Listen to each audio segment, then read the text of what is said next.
profecias da paixão, dos 3 anúncios da paixão feitos por Jesus em São Mateus. E é muito interessante que cada vez que Jesus faz um anúncio da paixão, acontece algo um pouco extraordinário, um pouco marcante, como incompreensão por parte dos seus discípulos. Nesse caso, Jesus já está caminhando para Jerusalém com eles, no sentido de que já está para entrar na cidade santa. E então, ele vaticina para si mesmo um fim trágico. Um fim que o evangelista apresenta como muito detalhado e autoconsciente por parte de Cristo. O Filho do Homem será entregue, será condenado à morte pelos sacerdotes, pelos sumos sacerdotes e mestres da lei, que o entregarão aos pagãos, para zombarem dele, flagelá-lo e crucificá-lo. Mas no 3º dia ressuscitará. As palavras de Jesus caem como que no vazio. O evangelista não descreve nenhuma reação imediata dos discípulos. E aqui a gente pode entender como a cruz nos escandaliza. É muito difícil entender a lógica da cruz, aquilo que São Paulo chama na primeira carta aos Coríntios de sabedoria da cruz. Porque nós todos desejamos que tudo seja bem sucedido, em nosso favor, obviamente. E entender que a cruz faz parte da vida, da lógica da vida, da existência, nos coloca numa espécie de atitude de negação psicológica. Nós não nos conformamos, nós muitas vezes nos desgostamos, nos entregamos a uma tristeza desmedida, caímos dos braços de uma espécie de desmotivação, de desesperança, de desengano, amargo, porque a nossa inteligência se nega a compreender a cruz. É o que acontece na sequência da cena, porque a mãe dos filhos de Zebedeu, Salomé,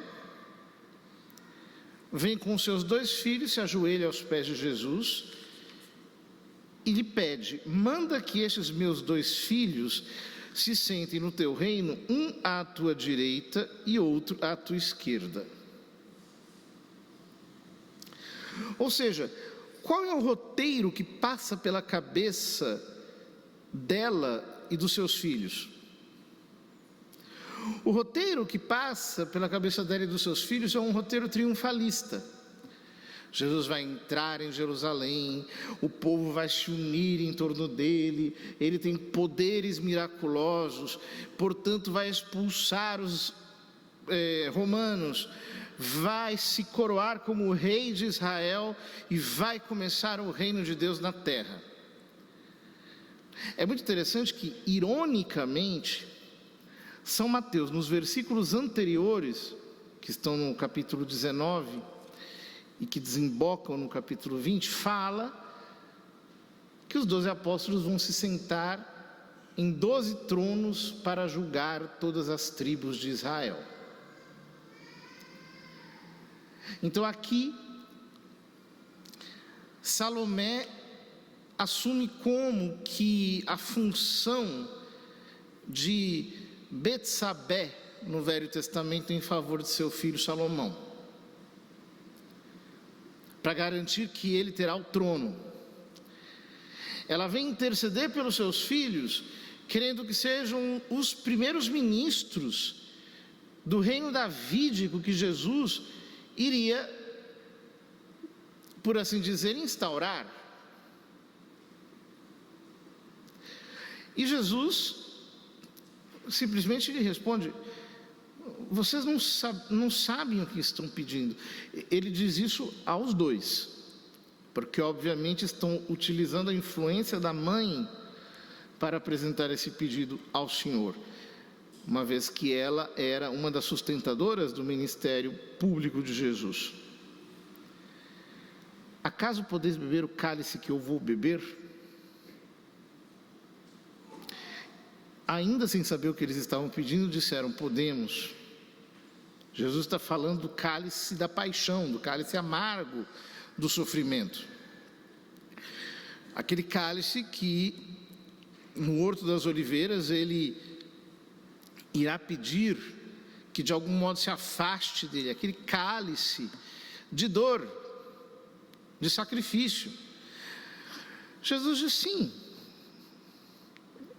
vocês vão beber do meu cálice, ou seja, vocês passarão pelo martírio, vão sofrer, mas estar à minha direita e à minha esquerda não compete a mim, mas é o Pai que concederá esses lugares a quem Ele reservou.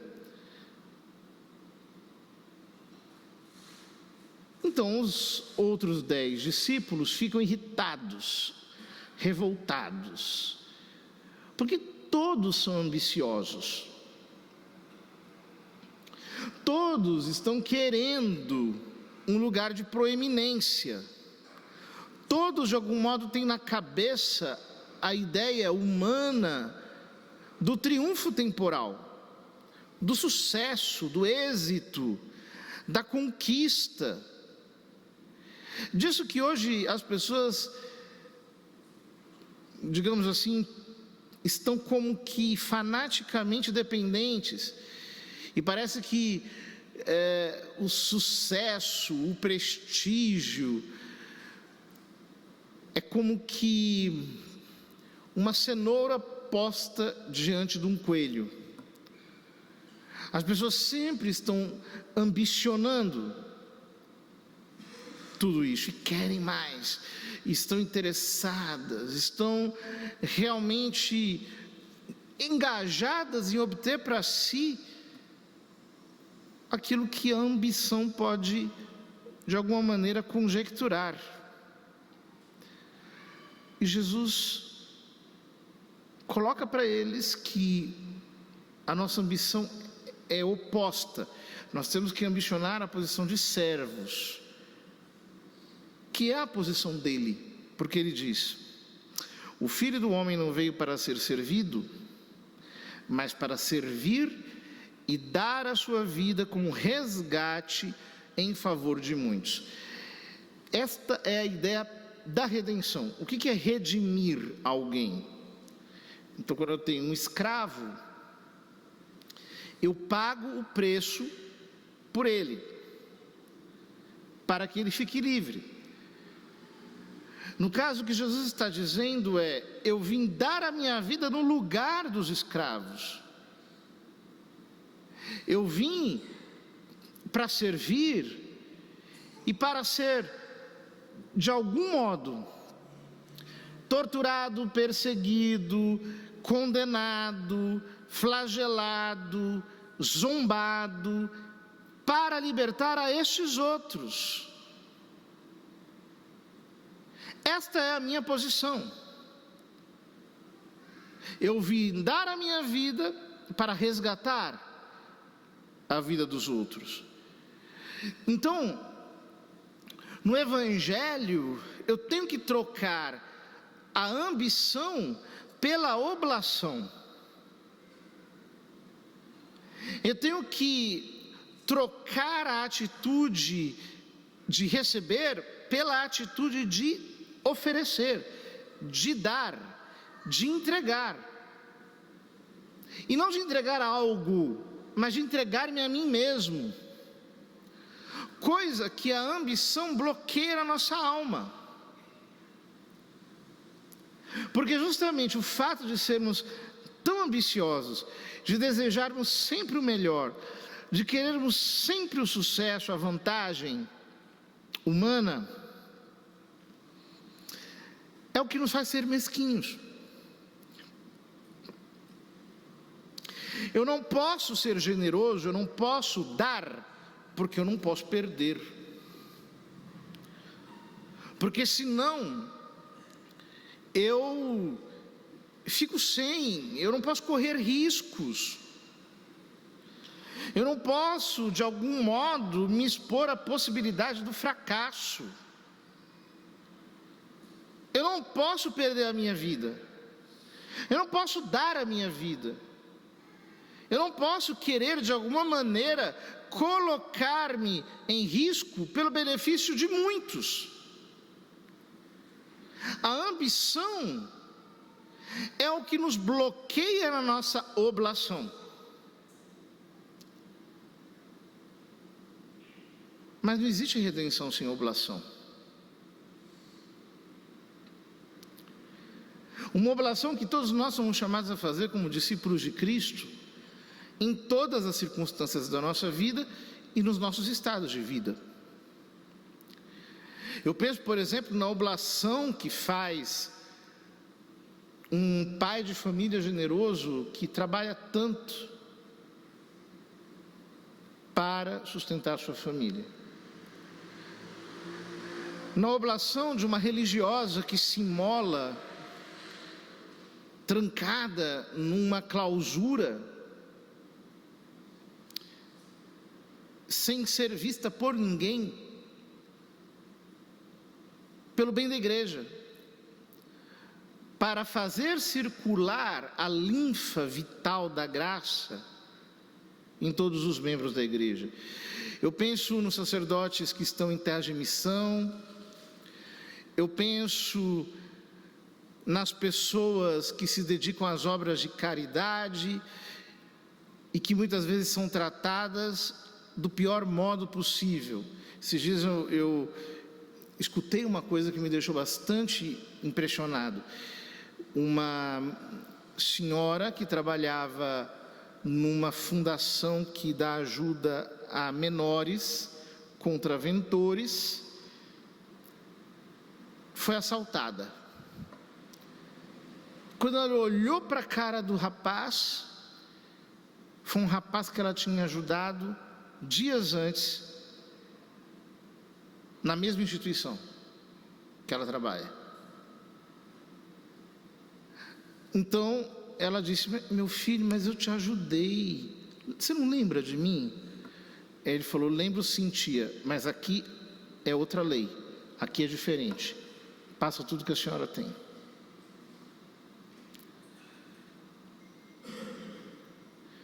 Eu só sou cristão quando, diante dessa situação, eu não me arrependo de ter feito bem. Mas, de fato, eu entendo que o caminho da cruz, da entrega, da oblação, encontra muitas vezes a contradição, a ingratidão, encontra a desfeita, encontra o desprezo, encontra o mal como recompensa ao bem. É disso que nos fala Jeremias na primeira leitura. Ele diz o que os seus inimigos estão dizendo dele: vinde para conspirarmos juntos contra Jeremias. Um sacerdote não deixará morrer a lei, um sábio o conselho, um profeta a palavra. Vinde para atacarmos com a língua e não vamos prestar atenção a todas as suas palavras. Então o profeta conclui: atende-me, Senhor, ouve o que dizem meus adversários. Acaso pode-se retribuir o bem com o mal? Pois eles cavaram uma cova para mim. Lembra-te de que fui à tua presença para interceder por eles e tentar afastar deles a tua ira. Eu só sou cristão de verdade quando eu não me arrependo de ter feito isso. Quando eu não me arrependo do bem que eu fiz e do bem que eu ainda vou fazer para colher ingratidão, morte, perseguição, calúnia. Porque eu entendo no Evangelho que o meu caminho é o caminho da oblação. Isso cura os nossos desgostos, as nossas revoltas, este sentimento de ser injustiçado, a amargura que nós temos de olhar para a nossa vida, não encontrar as coisas como nós gostaríamos e dizermos: por que eu? Por que Deus fez isso comigo? Por que isso aconteceu? Por que o Senhor permitiu isso? Atitudes infantis, de pessoas que não souberam crescer na graça. O cristão, ao contrário, pode dizer com São Paulo: sei viver na abundância, sei viver na escassez. Tudo posso naquele que me fortalece. Dizer: eu sei que as dificuldades do tempo presente nem se comparam à glória que está reservada para nós que cremos. Mas se você quer glória aqui na terra, se você quer satisfação aqui nesse mundo e está chateado porque não a tem, como é que você vai alcançar a glória eterna? Ao invés de santificar a cruz, a dor, as dificuldades, porque assim Deus nos faz carregar um peso, uma parcela do peso do seu sacrifício. E isso muitas vezes serve de escândalo. Por exemplo, quando você crê, mas na sua casa aparece alguém com uma doença mortal, que ao invés de melhorar, piora.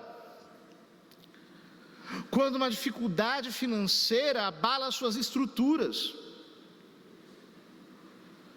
Quando uma crise familiar coloca tudo aquilo que você acreditou em xeque. Se nós não formos capazes de aceitar esses sofrimentos com gratidão, sem nos sentirmos vítimas, mas sendo sacerdotes, ou seja, oferecendo a Deus a nossa oblação, a cruz deixará para nós grandes lições de sabedoria. Mas isso só acontece se eu trocar a ambição pela oblação. Que o Senhor nos ajude e que nós amemos todos os desafios aos quais Ele nos expõe, sabendo que deles sempre sairemos maiores, mais fortes e, sobretudo, mais santos.